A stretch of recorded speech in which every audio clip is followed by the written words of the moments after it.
I've been in the funerals of the children. Yeah. I mean, I've seen them killed in front of my eyes. But not too, right? I mean, no, because the Palestinians really have no weapons. I watched Apache raids from 1,000 feet.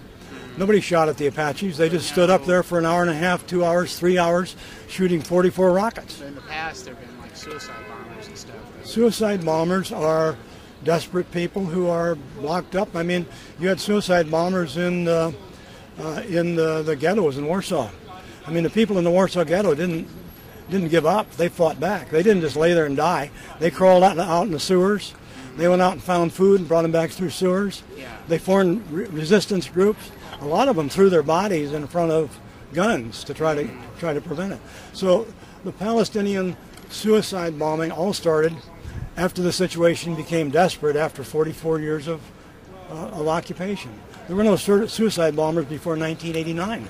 But in some cases, those they're like kids, basically. You know, I mean, well, really not. Most of the ones I've read about are young 20-year-olds, pretty much 18 to 20. But we used to draft men at 18, you know. Yeah. And those kids over there are growing up at 16. They've already gone hungry and seen their little brothers and sisters shot. I mean, they are grown-up thinking kids by the time they're 12. Yeah. So, listen, I went into Gaza. I walked in carrying a backpack. And when you get inside there, you realize that you're in a jail.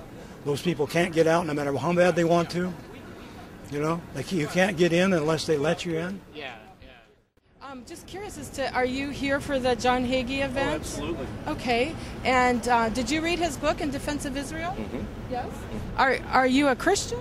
I'm a Messianic Jewish believer. Okay. And do you believe that in his book where it says that you don't have to be, the Jewish people do not have to accept Jesus as their Messiah? Do you believe that? I believe what the Bible says, that says everybody has to accept Jesus as their Messiah. So when he says that that's not the case and that Jesus did not come as the Messiah, then you disagree with John Hagee on that? Again, I believe with what the Messiah said himself when he was here, that he came for the lost sheep of the house of Israel, and that's why he came. Specifically. Okay. Now, I'm not going to comment on what John Hagee says. I'm just going to comment on what the Word of God you believe. says. Okay. Yeah.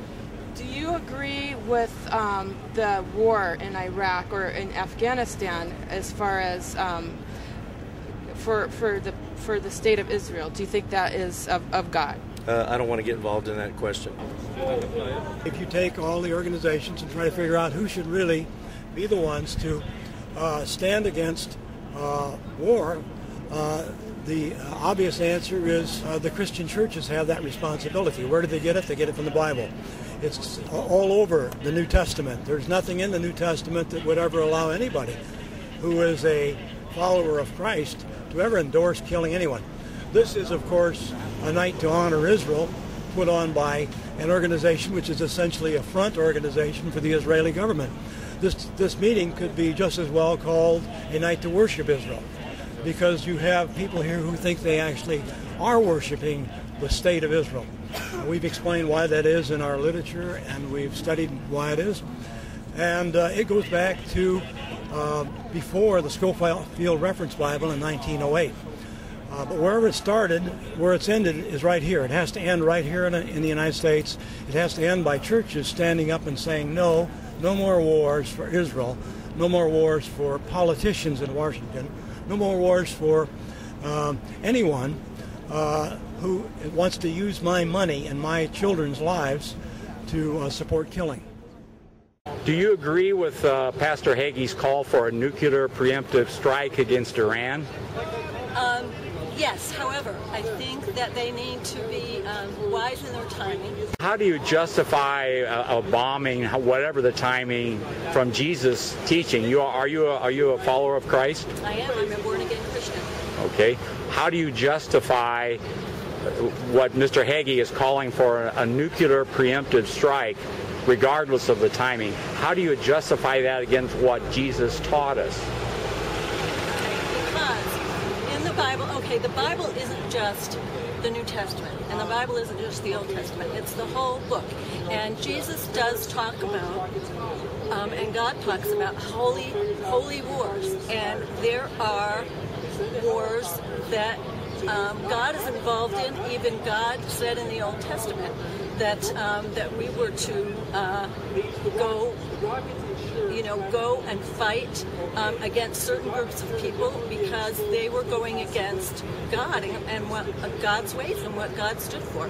And if you aren't willing to be pure, God is all loving and all. He's not just loving. Everybody wants to call God a God of love and a God of peace and everything like that, and He is. But He's a God of purity too, and and a God of justice. And He can't be a God of justice and a God of purity unless He stands up for His law. His law. Thank you. Well, what is Jesus' words, "Blessed are the peacemakers," mean? Does that have any context in regards to what Mr. Hagee is calling for here? This seems to be as an opposite. Blessed are the peacemakers. That was a command from Christ, was it not? You know, when you look at the Bible, a lot of it can seem like polar opposites. A lot of it can seem very contradictory. But when you read it all together in context, it is not contradictory. And I think that, but if you take one sentence out, which is what so many people want to do, no matter what side you're on, they want to take one sentence, like blessed are the peacemakers or whatever, and they want to isolate it from the rest of the whole context and zero in on that and underscore that and say, okay, this is, how can you reconcile this? And if you're only going to look at one sentence and nothing else, you're never going to be able to reconcile anything.